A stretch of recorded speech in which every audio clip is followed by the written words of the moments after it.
Bonjour à toutes et à tous et bienvenue sur Sens, la chaîne qui parle de santé et d'équilibre au naturel pour prendre soin de soi. Aujourd'hui, on va aborder un cas pratique qui consiste à faire des automassages sur le visage pour pouvoir booster son système immunitaire, ses défenses naturelles et aider notre corps à lutter efficacement contre tous les perturbateurs externes qui peuvent exister et notamment les virus. Ces stimulations, ces automassages, on va les faire essentiellement sur le visage puisque je me base sur une méthode qui s'appelle la réflexologie Dian Shan et qui s'est particulièrement intéressée à la réflexologie faciale pour pouvoir agir sur l'ensemble du corps et donc là en l'occurrence sur notre système immunitaire. Alors je sais qu'il y a déjà pas mal de vidéos qui circulent sur le sujet et sur ces gestes, mais je pense que quand il s'agit de prendre soin de soi et de sa santé, on peut toujours en rajouter une couche. Donc je vais vous représenter ces gestes pour pouvoir vous aider à booster vos défenses naturelles. Il faut savoir qu'en réflexologie Dian Shan, dans une séance type, on va appliquer ces gestes avec des outils en général et plutôt en début de séance dans un système qu'on appelle le réflexodrainage, qui est un outil vraiment puissant pour permettre de réveiller l'ensemble de l'organisme, effectivement aussi son système immunitaire et surtout aussi pour apaiser la personne et l'aider à mieux recevoir l'ensemble du soin et du protocole qui lui est dédié à sa problématique lors du reste de la séance. Là, effectivement, chez vous, vous allez pouvoir reproduire ces gestes, alors non pas avec des outils, mais avec vos doigts, tout simplement, et sans protocole spécifique derrière, juste pour relancer l'ensemble de votre organisme et notamment votre système immunitaire. Alors je vais vous présenter chacun des gestes et vous expliquer également en quoi ils consistent, c'est-à-dire quelles actions, quelles zones ils ciblent spécifiquement, parce que comprendre ce que l'on fait, ça peut aider aussi le cerveau à être encore plus efficace dans l'action que ça produit. La compréhension aide à l'action. Alors petite parenthèse avant de commencer, quand vous devez ou vous pouvez faire ces autostimulations, on pourrait se dire on le fait tout le temps, tous les jours. Il faut faire attention, trop de stimulation peut nuire à la stimulation, ça pourrait induire à votre corps de se dire je me mets au repos, finalement vous faites le travail à sa place, sauf que ce serait contre-productif, ce qu'on veut c'est juste l'aider, lui donner un coup de boost dans les moments où on sent que le corps a besoin d'être aidé justement et d'être accompagné pour faire face à plus de changements, plus de perturbateurs externes, quand il y a des virus qui traînent, quand on est au début de chaque saison et qu'il y a beaucoup de changements et de fluctuations, quand on sent aussi qu'on est en train de tomber malade, là ça peut être intéressant de venir l'aider, le stimuler plusieurs fois par semaine ou tous les jours si on est vraiment dans des conditions où on sent que notre corps est fatigué et a besoin d'être stimulé, mais c'est pas à faire tout le temps. C'est quand même un outil efficace, c'est quand même des gestes efficaces qui vont, s'ils sont trop utilisés, finir par être contre-productifs. Donc l'important c'est d'être à l'écoute de soi et de le faire quand on en ressent le besoin. Alors le premier geste, il consiste à venir masser avec les doigts le haut des ailes du nez, enfin le haut du nez et les arcades sourcilières. Voilà, comme ceci.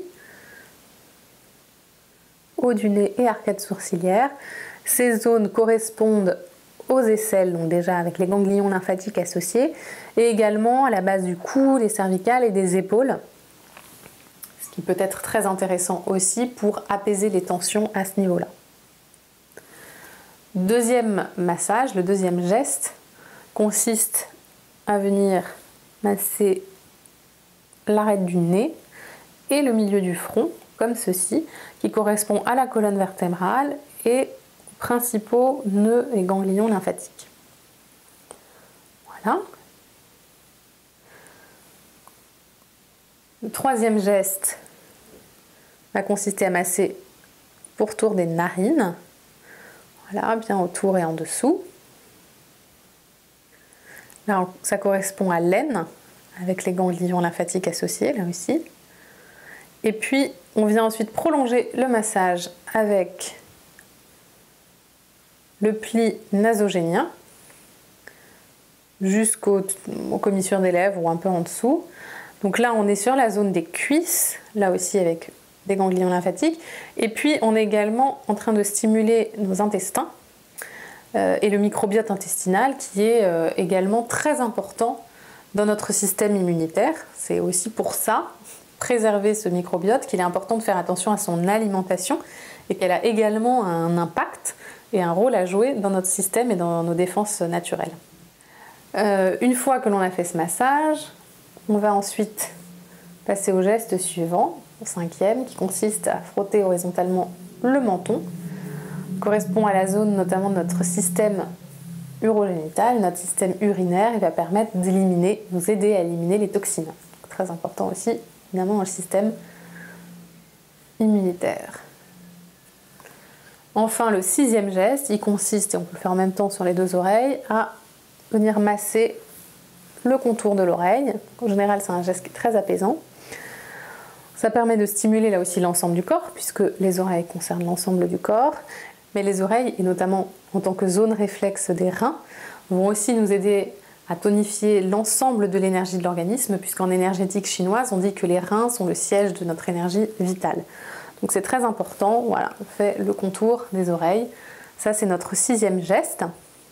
Après, on peut venir justement davantage tonifier les reins en tapotant au niveau de la commissure des lèvres, qui sont une autre zone réflexe des reins. Et puis également en haut du front, là on est plutôt sur la zone énergétique des reins, c'est-à-dire sur leur tonus. Et enfin, on peut également stimuler davantage ce qu'on appelle le thymus, et ce qui reste de thymus à l'âge adulte, parce que c'est en fait l'école de formation de nos anticorps, nos globules blancs. Donc ça peut être intéressant de le stimuler soit directement sur le sternum en tapotant, là où il se situe, ou sur la zone réflexe, c'est-à-dire en haut du nez. Voilà.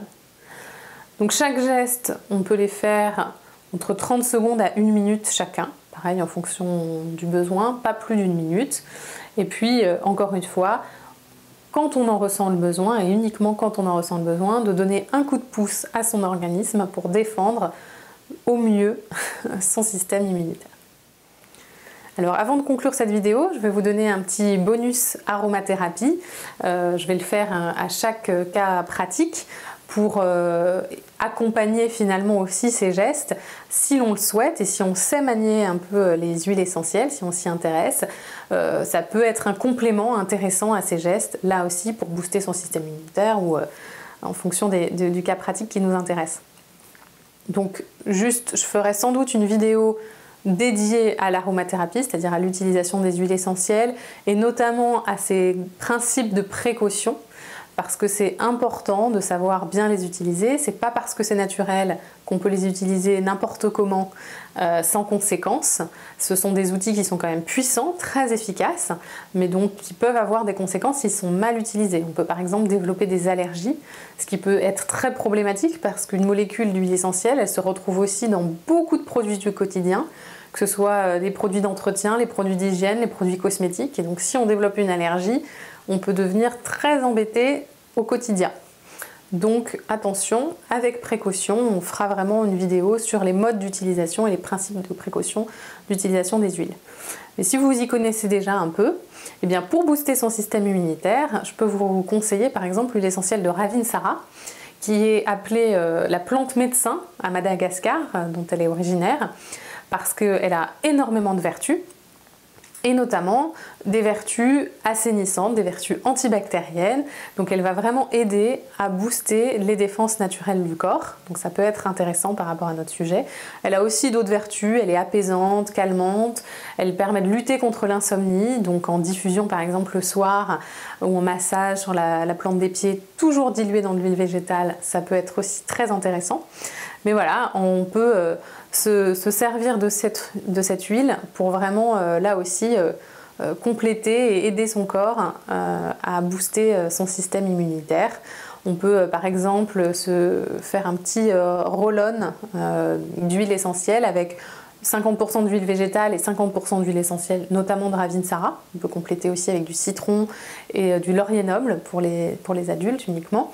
Et là, on peut s'appliquer ces huiles sur le poignet, par exemple, sur les pieds, sur le plexus solaire. Ça peut aider sur le plexus solaire, notamment le soir en cas d'insomnie. Ça peut être très efficace. Donc voilà, c'est déjà un premier bonus aromathérapie. On verra d'autres modes d'utilisation plus en détail dans des vidéos dédiées. Je vous invite à vous abonner à la chaîne, à me donner aussi vos suggestions de questions, de thèmes que vous souhaitez voir abordés, soit directement en commentaire des vidéos, soit sur la page Facebook, afin que je puisse y répondre au mieux. Et en attendant, surtout, prenez soin de vous.